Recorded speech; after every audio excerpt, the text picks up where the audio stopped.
apa? Kenapa berbeda? Kenapa mekanisme koktail kok langsung diambil oleh Marlon, diantarkan ke Jessica, sedangkan kopi ini dari barista diambil oleh supervisor floor, diserahkan kepada Agustriono, dan Agustriono yang membawa kopi tersebut. Dan kopi tersebut kemudian diracik di depan Jessica. Jessica merasakan bau aroma kopi dan sempat berkomunikasi dengan si Agustriono. Nah, di sini saya mau kemukakan, jika CCTV sebagai bukti petunjuk, kenapa tidak juga ditunjukkan atau dikemukakan kepada persidangan CCTV mengenai alur tadi, alur bagaimana kopi itu diracik oleh barista, dikasih kepada diambil oleh manajer floor, kemudian diserahkan kepada Agustriono. Kemudian ada hal lain yang saya temukan dalam putusan adalah Agustriono dari kejauhan mengatakan bahwa kok kopi itu berubah warna. Seberapa jauh jarak meja 54 dengan berdirinya Agustriono? Ini ada fakta yang terputus. Jadi kalau kita mau bicara kejadian rangkaian, ini harusnya diperdalam di sini. Karena berkaitan dengan sebab kematian dan ajaran kausalitaslah yang digunakan. Maka ada otopsi. Iya. Semua pembunuhan otopsi dulu, bukan 70 jam. Nah, ini benar sekali Om, hampir semua kasus pembunuhan itu selalu diotopsi ya.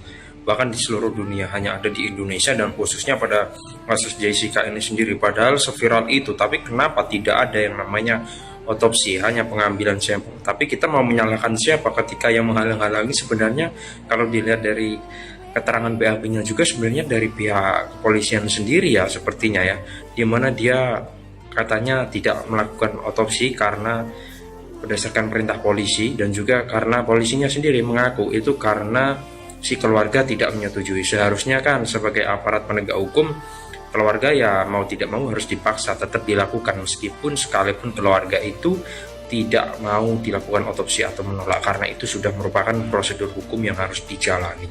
Jadi di situ sebenarnya masalah awal mulanya yang Jenderal Krisnamukti itu dulu ya, yang dia bilang mengabarkan kalau ini kemungkinan ada kasus diracun anakmu ketika bertemu dengan Pak Edi, tapi dia tidak melakukan tindakan yang namanya otopsi, hanya pengambilan sampel. Di situ sebenarnya problem awal dari semua rentetan cerita kasus kopi sianida ini. Masih ingat nggak kasus Jessica si kopi sianida, yaitu Prof. Edi Hiarich? Beliau pernah menjadi saksi ahli pada kasus kopi sianida Jessica Kumala Wongso. Prof. Edi baru saja ditetapkan sebagai tersangka oleh KPK pada hari Kamis 9 November 2023. Prof. Edi saat ini menjabat sebagai Wakil Menteri Hukum dan Hak Asasi Manusia. Beliau merupakan guru besar dari Universitas Gadjah Mada, Yogyakarta.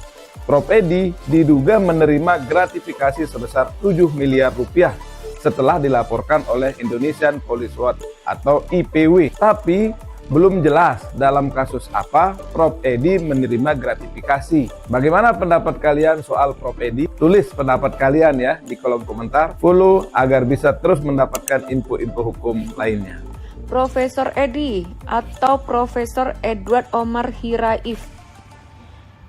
Aduh, ini kok bisa ya seorang Wamenham yang merupakan pakar hukum pidana tapi tersangkut pidana gratifikasi 7 miliar. Aduh, gede banget lagi tuh duitnya gitu. Aku tuh masih sampai shock gitu karena Profesor Edi ini merupakan salah satu idola aku banget gitu. Nah, aku idolain dia tuh sejak beliau tuh pernah datang ke kampus kami di UPH memberikan seminar tentang hukum pidana ya. Nah, di situ tuh aku memberikan satu pertanyaan kepada beliau dan beliau tuh menjawabnya dengan bagus banget, sampai dari situlah aku terkesima ini orang tuh pinter banget, menguasai banget tentang hukum pidana ini gitu.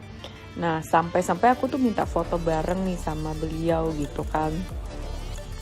Tetapi aku sempat kaget nih dengan statementnya Prof. Edi ya, tentang kasusnya Jessica yang aku tonton di Netflix, Ice Cold.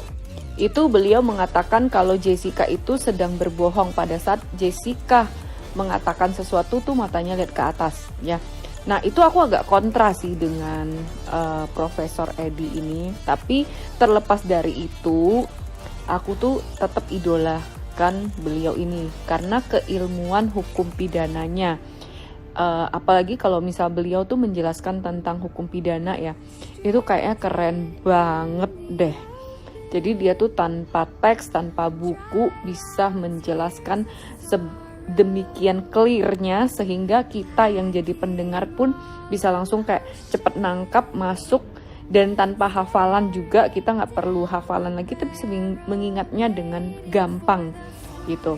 Jadi keilmuan hukum pidananya yang beliau miliki itu udah kayak makanan sehari-hari. Nah kagetnya ya itu, aku kok bisa ya seorang yang pakar hukum pidana yang setiap hari udah merupakan makanan sehari-hari bisa terjerat pidana gratifikasi 7 miliar itu piye to Pak? Tolong.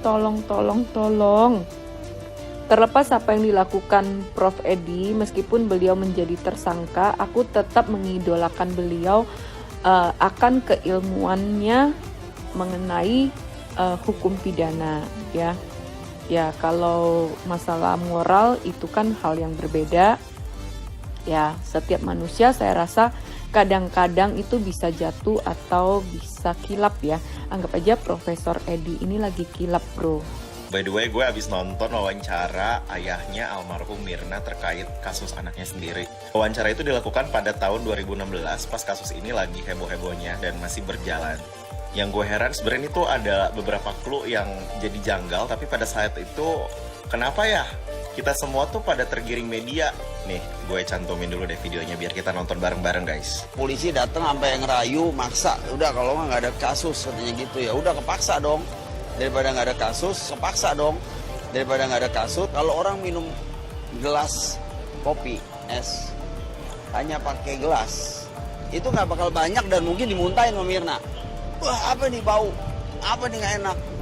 Ya keminum dikit lah, mungkin selamat Mirna nggak mati hari ini. Tapi karena pakai sedotan, dia masuk ke tenggorokannya, zet, ke dalam. Makanya meninggal. Hani enggak, orang Olivier enggak, ya karena dia udah tahu itu racun.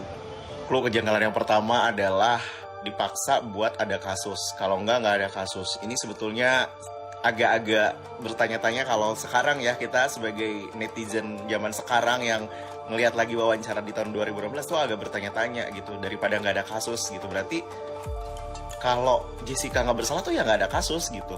Jadi ini gimana? Daripada nggak ada kasus ya udah adain aja kasus biar Jessica bersalah gitu, biar ada kasus. Terus statement kejanggalan yang kedua adalah tadi Olivier dan Hani tahu udah ada racun. Padahal saat itu Jessica malah yang nanya, kamu masukin apa ke dalam minuman? Jessica yang nanya loh gitu. Tapi tugas Olivier dan Hani di statementnya bapaknya Mirna tadi tuh dibilang udah tahu kalau ada racun. Jadi kayak sebenarnya ini clue nggak sih guys? Gitu. Ya sebenarnya masih banyak kejanggalan yang bikin kita bertanya-tanya lagi di tahun ini gitu. Padahal kasusnya udah di tahun 2016.